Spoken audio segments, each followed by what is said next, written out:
नमस्कार दोस्तों मोहब्बत की अपनी एक ज़ुबान भी होती है और अपनी ही एक उसकी अभिव्यक्ति होती है और अपना ये एक अपनी एक पहचान भी होती है।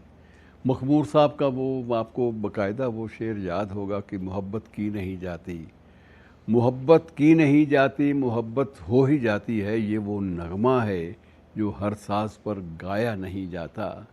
और इसी ढंग की मैं एक प्रसंग इसी ढंग का मैं आपके साथ बांट रहा हूँ और वो प्रसंग है प्रख्यात चिंतक और अपने समय के शायद सर्वाधिक लोकप्रिय दार्शनिक खलील जिब्रान का।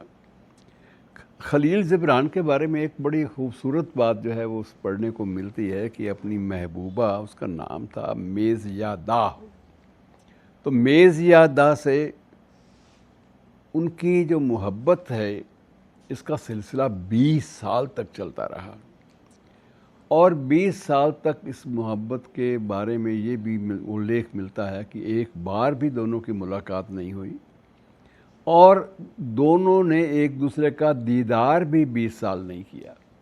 लेकिन 20 साल तक वो एक जो रिश्ता था वो कायम रहा। जिब्रान उन दिनों में न्यूयॉर्क में थे और मेज़दा जो है ये काहिरा में रहती थी। काहिरा और न्यूयॉर्क दुनिया के बिल्कुल दो अलग अलग कोने और दोनों कोनों से आपस की मोहब्बत का, आपसी मोहब्बत का जो इजहार है, अपने ख़यालों का जो तबादला है वो प्रेम पत्रों से करते थे दोनों ही।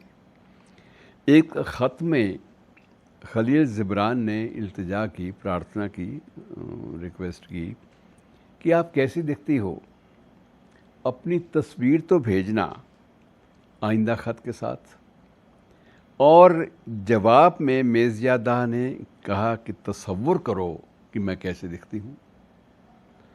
जिब्रान बोले अपने अगले ख़त में, ख़त की भाषा में, अपनी भाषा में बोले, अपनी ख़त के द्वारा बोले कि मुझे लगता है कि आपके बाल छोटे होंगे और आपके चेहरे को वो बाल जो हैं वो ढांप लेते होंगे, ये मुझे लगता है। मेज़यादा की जो शख्सियत थी वो ऐसी नहीं थी, लेकिन उसने अपने लंबे बाल कटवा दिए और ख़त के साथ एक छोटे बालों वाली तस्वीर भेज दी।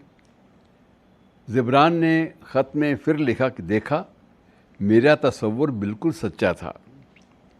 तो मेज़दा का जवाब आया कि मोहब्बत ज़्यादा सच्ची थी और ये सब एक मुर्शिद की तरफ से एक चमत्कार हुआ है जिसका हम एहतराम करना चाहिए।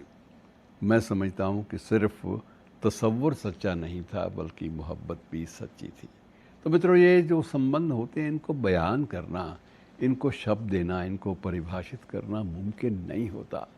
और इसी संदर्भ में अब हीर रांझा की बातें करते हुए आपको सदियां बीत चली हैं, लेकिन आज भी वो रिश्ता, वो चर्चा, वो प्रसंग, वो प्रकरण आज भी कायम है और उसे अब सूफ़ी प्रेम का, तसव्वुफ़ का एक प्रतीक माना जाता है।